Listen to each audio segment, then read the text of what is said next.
एक छोटा सा गांव था। नाम था संकल्पपुर। वहां एक लड़का रहता था, अर्जुन।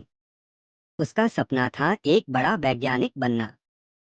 पर उसका परिवार बहुत गरीब था। पिता खेतों में मजदूरी करते थे और माँ दूसरों के घरों में सफाई। घर में ना ढंग से बिजली थी, ना किताबें। स्कूल भी बहुत साधारण था।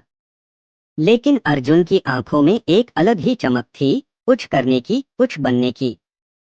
हर रोज स्कूल से लौटने के बाद वो अपने पिताजी के साथ खेतों में हाथ बटाता, फिर माँ के साथ चूल्हा जलाने में मदद करता, और रात को जब सब सो जाते तब वह टॉर्च की हल्की रोशनी में किताबें पढ़ता।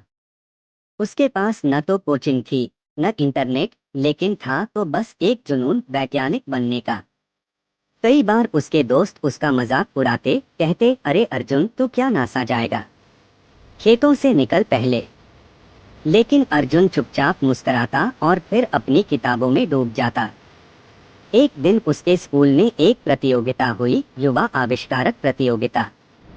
अर्जुन ने एक छोटा सा प्रोजेक्ट बनाया, एक सोलर लैंप जो बिना बिजली के चल सके। वह चाहता था कि उसके जैसे गरीब घरों के बच्चों को भी पढ़ाई के लिए रोशनी मिल सके। जब वह अपना प्रोजेक्ट जिला स्तर पर लेकर गया तो लोगों की आंखें खुली की खुली रह गईं। एक साधारण से गांव का बच्चा इतना समझदार और सुलझा हुआ विचार लेकर आया था।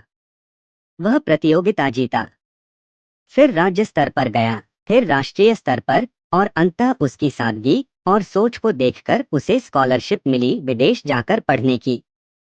आज वही अर्जुन नासा में एक प्रमुख वैज्ञानिक है। जब भी कोई उसका इंटरव्यू लेता है, वह बस एक बात दोहराता है, सपने वो नहीं जो सोते समय आए, सपने वो हैं जो आपको सोने न दें। सीख। इस कहानी से हम यह समझ सकते हैं कि हालात चाहे जैसे भी हों, अगर हमारे सपने सच्चे हैं और हम उनके लिए पूरी ईमानदारी से मेहनत करते हैं, तो कोई भी ताकत हमें सफल होने से नहीं रोक सकती।